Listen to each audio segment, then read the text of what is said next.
사도행전 공부 37번째 시작하겠습니다. 사도 바울의 선교 활동이 이제 서서히 끝나갑니다. 지난번 20장으로 실제로는 다 끝났다고 봐야 됩니다. 밀레도에서 예루살렘까지 가요. 예루살렘에서 체포당합니다. 그리고 로마로 호송됩니다.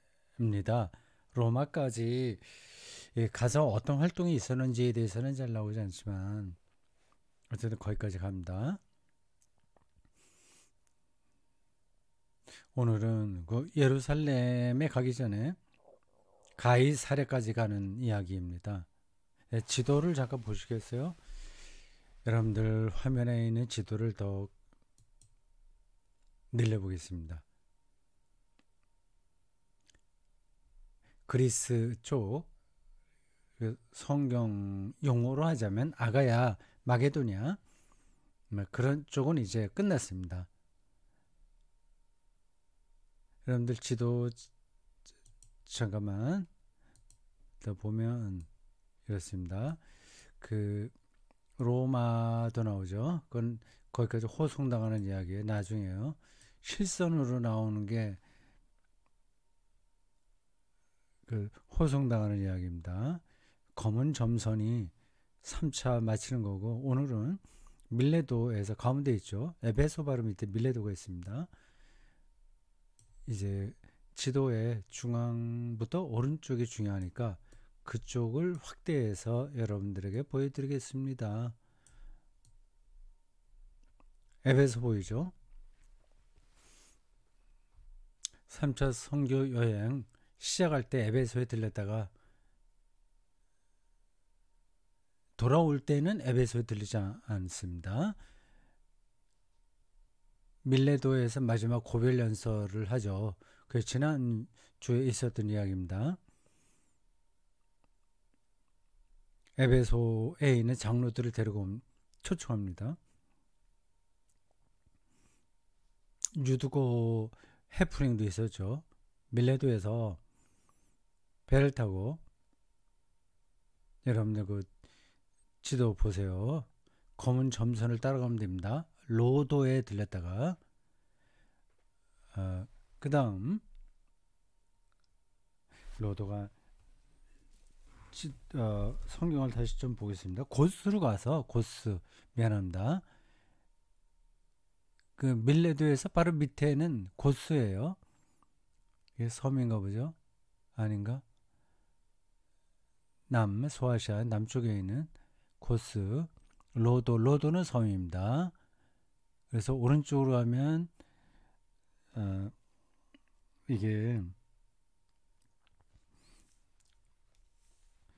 로도로 갔다가 바다라예요. 여기는 바다라라고 하는 이름이 나오지 않습니다. 루기아가 나오죠. 루기아 바로 옆에 있는 게 바다라입니다. 그게 용어와 이 지도에 나오지 않은지 모르겠습니다. 맞을 거예요. 그 바다라예요. 이름도 좀 이상합니다. 거기서 배를 타고 쭉 오른쪽으로 오게 됩니다. 그 예루살렘이 맨 밑에 있고요. 사해 바로 왼쪽에 있습니다.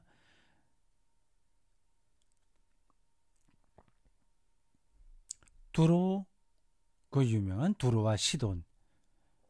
두로 갔다가 돌레마이 갔다가 가이사랴로 갑니다. 여기까지 이야기가 오늘 우리가 공부하게 될 사도행전 21장 1절에서 14절까지 이 이야기입니다. 간략하게 표현되어 있긴 있으나 긴 여행이죠. 배를 타고 거기까지 갔습니다. 물론 바울 일행의 이 전세는 배는 아닙니다. 그 여객선일 수도 있고 아니면 무역선일 수도 있겠죠. 여객선이라기보다 무역선에 가깝겠죠. 지중해를 이렇게 오가는 여객선을 타고 갔을 겁니다. 성경 오늘 보면은 간략하게 이야기하지만 그 당시에는 거기까지 가는데도 뭐 많은 일들이 있었겠죠. 뭐 어려움도 있을 거고 뭐 또 같이 또 먹고 마시고 배 안에서 그랬으니까 좀 소소한 그런 즐거움도 있었겠죠. 그 일행들이 가면서 지난 일들을 이야기할 수도 있었을 거고요. 밀레도에서 고별 연설을 할 때 에베소에서 온 장로들과 어떤 일이 있었는지 그런 것도 뭐 당연히 이야기하지 않겠습니까?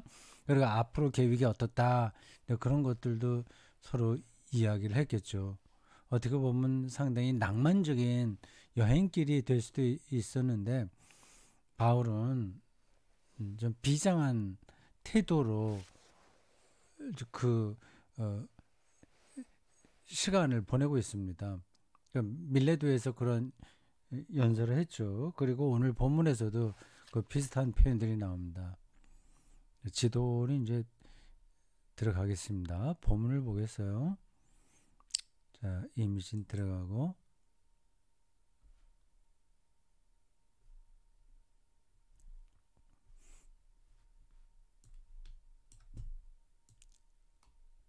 성경 본문입니다.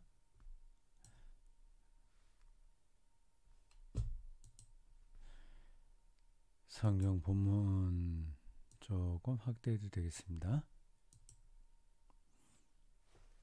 21장 1절에서 14절입니다. 밀레도에서 가이사랴까지입니다. 밀레도에서 가이사랴, 그 지명은 기억해 두십시오. 특히 가이사랴가 중요합니다. 그건 사도행전에 여러 번 나오고 앞으로도 또 나올 겁니다. 로마 황제의 명칭인 케사르에서 온 지명이에요. 그 로마가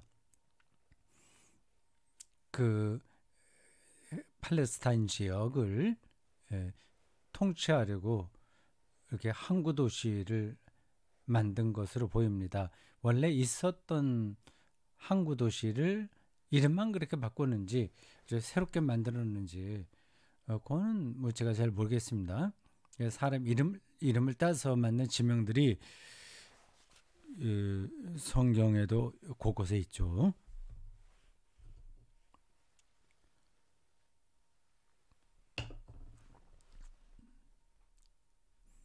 성경 본문을 보실까요? 1절입니다. 우리가 그들을 작별하고 밀레도에서 그랬어요. 에베소에서 온 장로들을 비롯하여 여러 사람들이 거기 있었습니다. 작별하고 배를 타고 바로 고스로 가서 고스 아까 지도에서 봤죠. 뭐 그건 멀지 않습니다. 가까워요. 뭐 인천항에서 배를 타고 목포로 온다. 그보다는 좀 짧겠습니다만 그냥 그림 우리나라 그 지도와 연관해서 본다면 뭐 하여튼 그런 격이라고 할 수 있겠습니다. 인천에서 배를 타고 뭐 이렇게 밑으로 내려와서 목포, 부산 어디 들려 속초까지 간다. 아니 일본으로 간다. 그런 게 맞겠네요. 고스로 가서 이튿날 로도에 이르러 거기로부터 바다라로 가서 고스 도로 로도 미안합니다.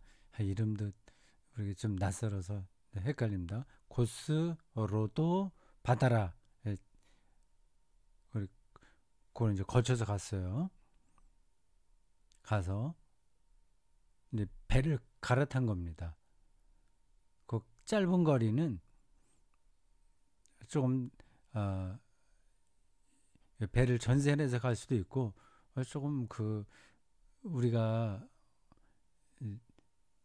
어느 부산에서 서울 간다고 할 때도 뭐 지금 뭐 KTX 타면 바로 갑니다만은 부산이 아니라 다른 뭐 뭐 조금 작은 도시에서 쭉 가려고 하면 환승을 해야 되잖아요. 제 영천에서도 서울 갈 때는 꼭 환승을 해야 됩니다. 비슷한 거예요. 이 배를 이제 갈아타는 겁니다. 로도에서 바다라로까지 갔어요. 고수 로도 바다라 바다라에서 거기 이제 막 큰 먼 거리를 다니는 여객선 또는 무역선이 있었던 것 같습니다. 아마 그게 같이 두 가지 역할을 같이 하는 배일 겁니다. 2000년 전이기 때문에 지금처럼 그 해상 교통편이 이렇게 발달 안 됐죠. 베니게로 가는 배를 만나서 그거는 그 유대 땅, 팔레스타인 땅의 북쪽을 가리켜요. 배를 만나서 타고 가다가 구브로를 바라보고 구브로 아까 지도에 나오는데 다시 한번 보시겠어요? 구브로도 여러분들이 기억해 주시면 좋습니다. 구브로요.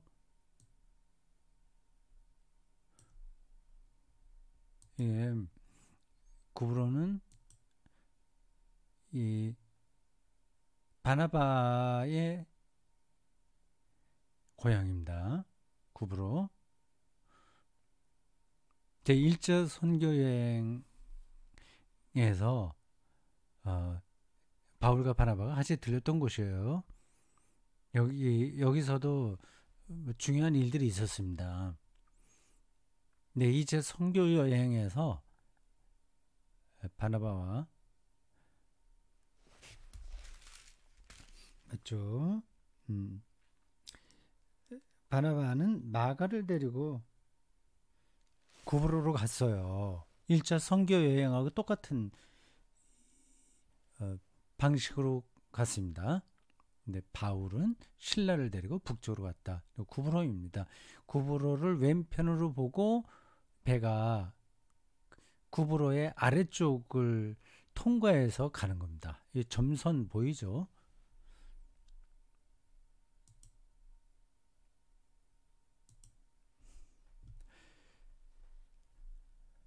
수리아로 항해하여 두로에 상륙하니 거기서 배의 짐을 풀려합니다. 여객선 맞습니다. 예. 제자들을 찾아 거기서 이리를 머물더니 이 제자들은 바울의 제자라기보다 그리스도의 제자를 가리키겠죠. 그리스도인을 가리킵니다.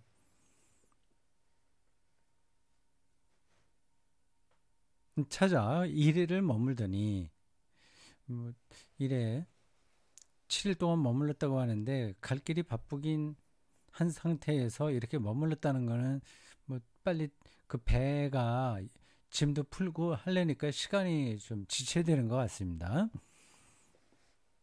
그 제자들이 성령의 감동으로 바울더러 예루살렘에 들어가지 말라 하더라. 성령의 감동이라는 표현은 사도행전에 자주 나와요.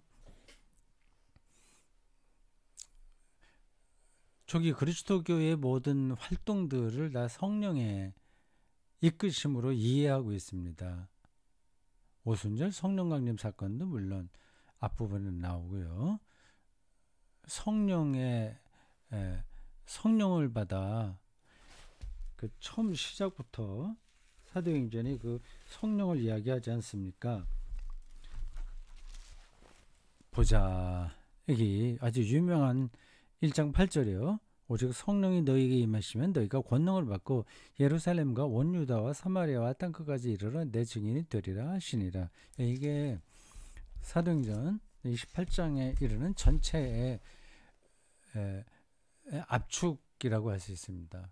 성령이 임해서 저들이 땅끝까지 그리스도의 증인이 된다는 얘기입니다.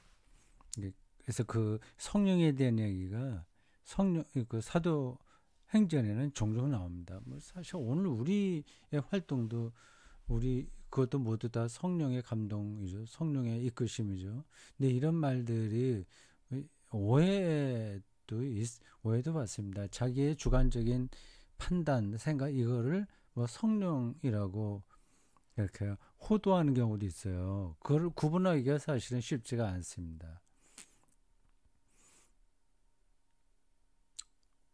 근데 그거를 구분하려면 그 성령이 누군가를 먼저 알아야 되겠죠. 성령이 누군가 안다는 것도 그렇게 뭐 사전적인 풀이를 아는 것으로 끝나는 게 아닙니다. 루아흐, 푸뉴마, 그리스 헬라어로 루아흐, 그리스어로 푸뉴마라는 이 용어가 구약과 신약에서 어떻게 사용되는지를 잘 알아야 되겠죠. 근데 그런 것에 대한 연구도 많습니다. 우리 일반 그리스도인들이 생각하는 것보다 그 신학의 그 역사가 상당히 깊어요.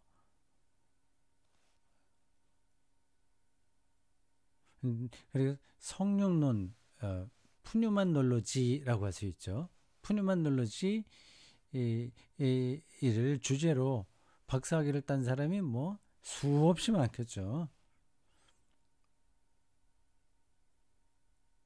근데 그러한 것에 대한 공부를 우리가 다 따라갈 수는 없죠. 그래서 그것을 공부한 교회 지도자를 통해서 어느 정도 윤곽 이런 것들은 좀 알아야죠. 또 스스로 자기가 공부하면 더 좋고요. 제가 설교할 때도 가끔 짚은 이야기입니다만은 일반 신자들이 세상살이도 바쁜데 어떻게 그런 신학책을 읽고 하겠습니까? 그렇긴 한데 가능하면 그렇게 하면 좋은 거죠. 가능하면 신학책을 읽는 게 참 좋습니다. 근데 그것도 전문적인 영역이라 그 기본이 뭐 이렇게 어느 정도 주어지지 않으면 그걸 그렇게 공부하기 쉽지가 않은 거예요. 하여튼 뭐 본인이 할 수 있는 것만큼 하면 되겠죠. 근데 이 신학이 전문적인 영역이라고 하는 사실을 일반 그리스도인들이 한편으로는 인정하면서 다른 한편으로는 부정합니다. 인정한다는 것은 우리들은 뭐 신학을 전공한 목회자가 아니니까 뭐 그건 몰라도 돼 이런 정도로 생각하는 거고, 다른 한편으로는 자기가 이렇게 주워들은 풍월 그걸로 기독교를 다 아는 것처럼 큰 소리 치는 거예요. 그건 신학을 무시하는 거죠. 그리고 그걸 배울 생각을 하지 않는다는 거는 정말 중요한데, 기독교 신앙에 자기가 삶을 다 이렇게 맡기는 거 아니겠습니까? 자기 운명을 맡기는 게 신앙이잖아요. 그럼 신앙이 말하는 거를 배울 생각을 해야 되는데 그걸 좀 하지 않나요? 현실에서 그렇게 하기가 쉽지 않다고 하는 것은 이해가 가나, 그렇게 하지 않으면서도 신앙인으로 살 수 있는 것처럼 생각하는 것도 그것도 뭔가 잘못된 겁니다. 그러니까 어떻게 해야 돼요? 일반적으로는 그냥 교회 생활에 몰두하는 겁니다. 교회 생활만 열심히 하는 거예요.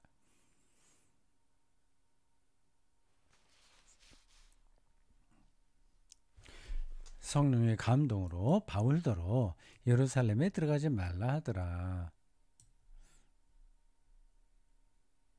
뭐 예루살렘에서 어떤 일이 벌어질지는 예상할 수 있는 거니까요. 그러니까 바울이 그 당시에 처한 입장이 애매하지 않았습니까? 유대인들에게는 물론 아주 어, 적대적인 인물로 간주됐고요. 그리스도교 예루살렘에 있는 초기 그리스도교의 지도자들에게서도 좀 별로 호응을 받지 못했습니다. 이게 바울은 음, 뭐 이쪽에도 치이고 저쪽에도 치이는 그런 입장이에요.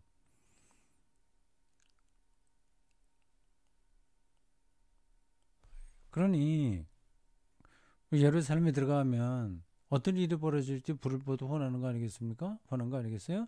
뭐 이제 우리가 뒤에 가면서 알게 되겠지만 유대인들에 의해서 살해당할 위기도 있었고 그때 도와준 사람은 로마 관리들이에요. 바울이 그렇게 어려움에 처했는데도 예루살렘 지도자 기독교 어, 예수님의 동생 야고보를 비롯하여 여러 예루살렘 지도자들은 바울을 적극적으로 도와주지 않습니다. 좀 이상한 거예요. 그게 이제 사도행전에 자세하게 나오진 않지만, 약간 우회적으로 예루살렘에 있는 초기 기독교 공동체를 비판합니다. 비판한다는 말은 없어요. 근데 결과적으로 보면은 바울이 어려움에 처한 거를 방관했으니까 그럼 비판하는 거죠. 비판하지 않으려면 그, 그 예루살렘 그 초기 그리스도교 공동체가 바울을 도와주려고 무던히 애를 썼다. 근데 어쩔 수 없었다. 그런 표현을 했어야 되는데 우리 뒤에 읽어 보면 나오겠지만 그런 표현이 없어요. 혹시 비슷한 뉘앙스의 이야기가 있을지는 잘 모르겠습니다. 없을 겁니다. 제가 그거를 확인하지는 않았는데 제가 여태까지 알고 있는 사도행전 전체 흐름으로 놓고 볼 때 그런 일을 하지 않았습니다. 그러니까 바울의 입장이 아주 이상한 거예요. 예루살렘 교회 공동체가 사실 그쪽으로 지금 가고 있는 이유도 예루살렘 교회에 후원금을 지원하려고 하는 거거든요. 바울이 그리스와 마게도냐, 아가야 이런데 아가야와 마게도냐 성경식으로 얘기해서 거기서 뭐 빌립보 교회에서도 많이 이제 지원을 받았고요. 예루살렘 지역에 흉년이 들고 이런저런 어려움이 재정적으로 어려움을 당했기 때문에 도와준 적이 많이 있습니다. 이번에도 그러한 구호금을 전달할 목적으로 가는 거죠. 그렇게 바울은 상당히 애를 썼는데 예루살렘 교회는 상당히 냉정했습니다. 좀 이상하죠. 근데 그런 분위기로 볼 때 그 예루살렘에 바울이 들어간다는 거는 상당히 위험하니까 예루살렘 그 초기 기독교 공동체가 바울을 적대적으로 대하지는 않았지만 별로 이렇게 우호적으로도 대하지는 않았으니까 그 유대 이 열광주의자들이 바울을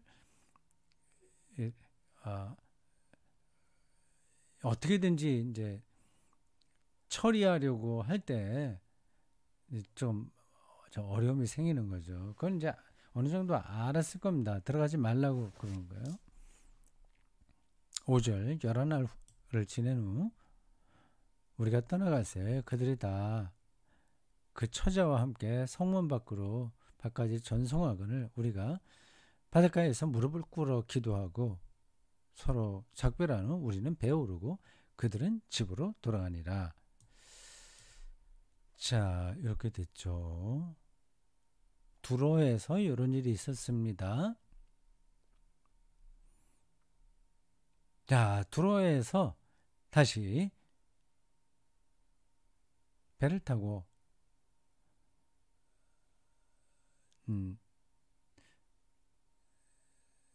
돌레마이에 이르러 형제들에게 안부를 묻고 그들과 함께 하루를 있다가 이튿날 이제는 이미 그 팔레스타인 쪽 그쪽 육지로 올라온 겁니다. 이튿날 떠나 돌레마이에서는 뭐 이렇게 간단하게 지나가 버리고 말았네요. 더 이야기가 없습니다. 8절 이튿날 떠나 가이사랴 그 유명한 이 가이사랴에 이르러 7집사 중 하나인 전도자 빌립의 집에 들어가서 머무니라. 7집사 중에 하나인 전도자 빌립. 여기서 다시 빌립이 나오네요. 이렇게 나올 거는 예상을 못했습니다. 그 빌립 이야기는 저 앞에 있거든요. 다시 가지 않겠습니다. 이따가 강의 안을 보면 나올 텐데 그 스데반을 비롯하여 7집사 이야기 아시죠? 그 앞에서는 그 스데반 순교 이야기는 7장에 나와요. 스데반과 이 빌립 이 두 사람이 사도행전에 아주 크게 다뤄집니다. 그러니까 보통 우리가 생각하는 집사는 아니에요. 여기 6장에 보면 7명 일꾼이 세워지는 이야기가 나옵니다. 거기 보통 우리가 속칭 7집사라고 불리는 장면입니다.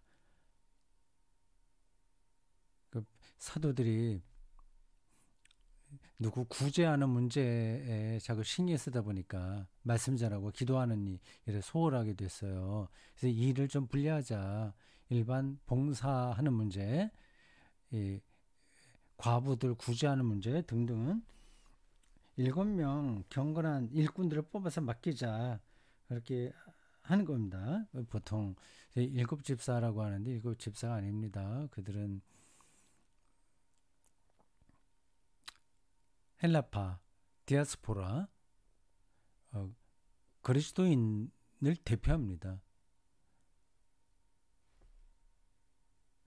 여기에 6장에 보면 7명을 택하는데 여기에는 뭐 집사라는 말이 안 나와요. 여기 6장 5절에 이렇게 되어 있습니다. 온 무리가 이 말을 기뻐하여 믿음과 성령이 충만한 사람 스데반과 또 빌립과 브로고로와 니가노르와 디몬과 바메나와 그리고 뭐 유대교회에 입교했던 안디옥 사람 니골라를 택하여 뭐 등등등등. 그래서 사도들 앞에 세우니 사도들이 기도하고 그들에게 안수하니라. 네. 여기는 집사라는 말이 안 나오는데 요 7명을 택하던 장면 6장에서는 그 집사라는 명칭이 없는데 여기에 집사로 나오네요. 네, 그 집사는 지금과 같은 그 목사가 있고 장로가 있고 또 집사가 있고 보통 우리는 뭐 위계처럼 생각하는데 그게 아니라 초기 그리스도교의 한 파의 대표자들이다. 헬라파 그리스도인 네, 대표자들이다. 그러니까 사도들과 같은 비중이 있는 그런 사람들인 거죠. 근데 그 빌립의 활동이 옆에 쭉 나와요. 그 사람의 활동이 나중에 가이사랴로 갔다는 것으로 마치게 되는데 여기 다시 이제 바울이 가이사랴에 들리니까 이 빌립이 나오네요. 그동안 이 빌립은 가이사랴에서 활동을 한 것 같습니다. 그래서 좀 단단한 그리스도교 공동체를 꾸려가고 있었던 것 같아요. 네, 여기서는 이 빌립이 어떤 바울과의 관계에서 어떤 일을 했는지 말하지 않습니다. 오히려 딸이 나와요. 전도자 빌립의 집에 7집사 중 하나인 전도자 빌립의 집 이렇게 표현되어 있죠. 집사라는 표현을 했지만 실제로는 뭐 사도와 버금가는 권위가 있었다고 생각하시면 되고요. 전도자라는 표현이 여기 나오네요. 9번, 9절. 그에게 딸 넷이 있으니 처녀로 예언하는 자라. 좀 독특한 역할을 하던 분들 같아요. 그 앞에서 빌립의 활동을 본다면 여기서도 바울과 상당한 어떤 관계가 있었을 것으로 보이는데 말이 없어요. 그렇죠? 좀 특이합니다. 이 빌립이 보통 사람 아니잖아요. 앞에서 상당히 길게 이디오피아 네시의 간다게에게 세리를 베푼 뭐 그 장본인 아닙니까? 예루살렘에 있는 초기 초기 그리스도교를 히브리파 그리스도인이라고 하고 히브리파. 그다음에 스데반과 빌립으로 대표되는 이들을 헬라파, 디아스포라 유대인 헬라파, 다시요. 디아스포라 유대인 헬라파 그리스도인이라고 할 수 있고요. 그다음에 바울은 완전히 이방인 그리스도교를 대표하는 사람입니다. 그러니까 당시에 세 파가 그리스도교를 형성하고 있었습니다. 그 세 파 중에서 역사에 남은 파는 이 바울의 이방인 그리스도교입니다. 헬라파 그리스도인이 좀 빨리 역사에서 사라졌고 그 다음에 히브리파 유대인들이 상당히 오랫동안 이방인 그리스도교와 관계를 맺었으나 또 이제 역사에서 사라졌어요. 이렇게 오늘 요 짧은 대목에서 헬라파 그리스도인을 대표하는 빌립과 이방인 그리스도인을 대표하는 바울이 만났는데 별로 본문은 말이 없습니다. 그 내용은 잘 몰랐겠죠. 무슨 일이 있었는지요. 그러나 우리가 좀 상상력을 발휘하면 그 두 사람이 많은 이야기를 나눴을 겁니다. 바울과 빌립. 이렇게 스쳐 지나가듯이 잠깐 언급하고 있는 대목인데 상당히 중요했을 것 같아요. 두 사람의 만남이 말이죠. 그리고 그 두 사람의 만남이 어떤 방식으로든지 그리스도의 역사에 영향을 끼쳤을 겁니다. 본문은 그것에 대해서 말하지 않아요. 딸들만 오히려 나옵니다. 딸들이 있다고 얘기하지 예언자로 있다고 하지 또 딸의 활동에 대해서도 말을 하지 않습니다. 대신 아가보라는 선지자가 다시 등장합니다. 유대로부터 내려와 좀 북쪽이죠. 북쪽이 아니라 저 내륙 쪽이죠. 지중해 이 가이사랴는 지중해 해안 도시입니다. 그러니까 동쪽으로 유대 지역 내륙에서 선지자가 왔습니다.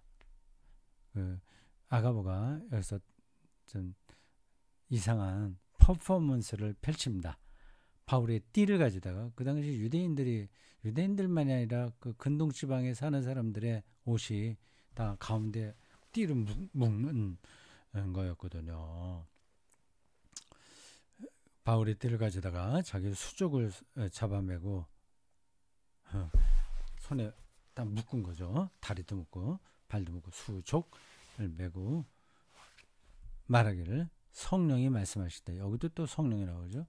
예루살렘에서 유대인들이 이같이 띠 임자를 결박하여 이방인의 손에 넘겨주리라. 지금 바울이 예루살렘에 가까이 가면서 이러한 위험 신호가 정말 많아집니다. 12절 우리가 그 말을 듣고 그곳 사람들과 더불어 바울에게 예루살렘으로 올라가지 말라고 이게 우리라는 이 복수 1인칭 주어를 사용했다는 거 보면 여기 동행인이 있었던 거죠. 이게 이 사도 행전을 기록한 누가일 가능성이 많긴 한데, 아니면 그 어떤 일행이 그 이야기를 이제 다른 사람들에게 전해 준 거일 수도 있고요. 하여튼 그 일행마저도 이제는 예루살렘으로 가면 안 되겠다. 이게 정말 보통 문제가 아닌 것 같다. 그렇게 조언을 한 것 같습니다. 바울이 대답합니다. 여러분이 어찌하여 울어 내 마음을 상하게 하느냐. 나는 주 예수의 이름을 위하여 결박당할 뿐 아니라 예루살렘에서 죽을 것도 각오하였노라 하니 14절 그가 권함을 받지 아니하므로 우리가 주의 뜻대로 이루어지이다 하고 그쳤노라. 이제는 뒤로 물러서지 못할 순간까지 왔습니다. 이 밀레도에서도 에베소에서 온 장로들과의 그 고별 연설이었을 때 참 비장한 태도를 바울이 보였어요. 예루살렘 가는 거 다 말렸어요. 뜯어 말렸어요. 난 각오하고 간다 얘기를 합니다. 그런 상황이 지금 우리에게는 이제 이해가 안 되긴 해요. 아니 지금 그 구호금을 전달하러 가는 건데 왜 이렇게 죽을지 모른다는 생각을 했을까 하는 거예요.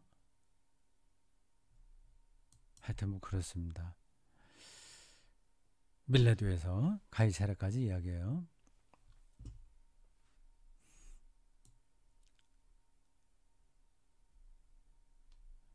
그 지도를 다시 한번 보십시오. 성경 본문을 통해서 우리가 대충 어디를 거쳤는지를 봤는데 다시 한번 처음에 여러분들에게 지도를 보여드릴 때 설명했던 그 지명을 다시 한번 보십시오. 밀레도 보죠. 맨 위에 왼쪽에 있습니다. 밀레도에서 배를 타고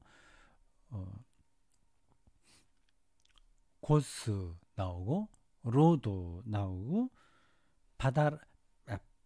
바다라 참 이름도 이상하네요. 바다라는 여기 지도에 표시는 안 되어 있습니다. 루기아 바로 왼쪽에 있는 그 검은 점일 겁니다. 그래서 배를 타고 두로까지 왔고 돌레마이를 거쳐서 가이사랴 오른쪽에 밑에 보십시오.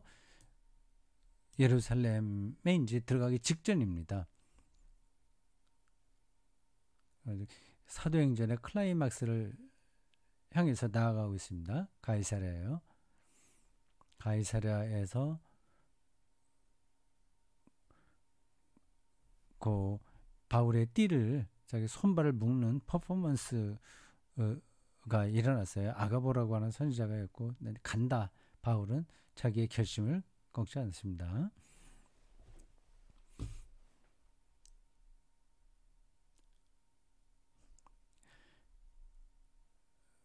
우리 강도 보자. 강의안 제가 보겠습니다. 강의안 제가 자세하게 읽지는 않겠어요. 설명을 대체적으로 했으니까 그래도 전체를 한번 훑어보기만 하겠습니다. 37강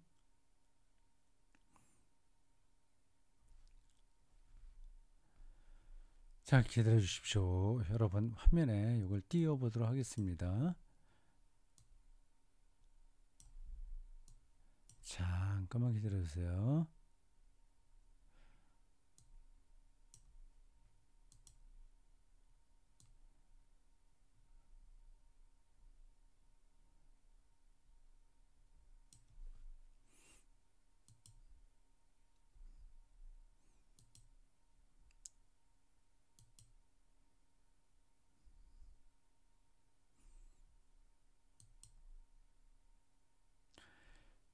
자, 나왔습니까? 됐죠?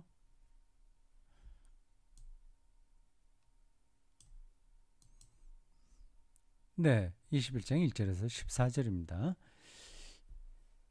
밀레도에서 가이사르까지 제목입니다. 이 강의한 여러분들이 대구 선수 아카데미 사이트에서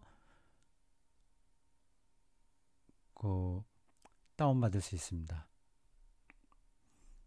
성령의 지시와 역사 해석 첫 번째 단락입니다. 쭉 설명한 거예요. 성령께서 이끄셨다고 하는 게 사도행전 전체를 끌어가는 관점이다 말씀드렸습니다. 두 번째 단락 빌립이 나와요.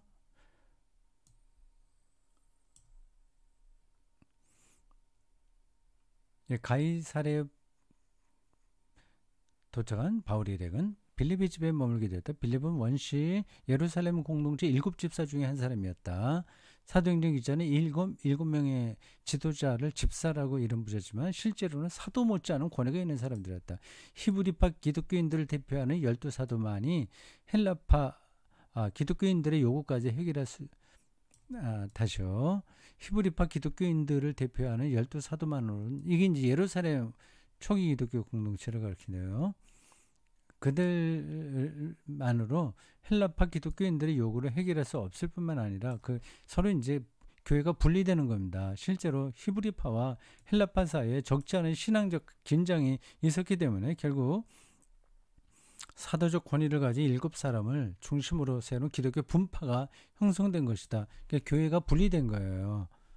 그 중에 한 사람이 빌립이었는데 그가 스데반 다음으로 거명되어 있다는 것은 그의 위상이 어떤지 알 수 있다. 빌립 활동은 8장에 나옵니다. 에티오피아 여왕 간다게 네이시에게 복음을 전했고요. 8장 6절에 표현이 되어 있습니다. 가이사랴에 빌립이 이제 가는 것으로 빌립 이야기가 사도행전 8장 40절에 끝납니다. 아마 그것에서 머물면서 복음 공동체를 이끌지 않았을까 생각이 듭니다. 빌립의 딸들 그 얘기 잠깐 했습니다. 이건 그렇게 중요하지는 않은데 여러분들 나중에 그 강의 하나 읽어보시면 되겠습니다. 아가보 이야기 그 얘기 앞에서 드린 거고요. 바울의 고백입니다. 결단이에요. 여러분이 왜 내 마음을 힘들게 하냐. 예수의 이름으로 결박당할 뿐만 아니라 예루살렘에서 죽을 것도 각오했다. 이렇게 아주 단단하게 자기 생각을 여기서 펼칩니다.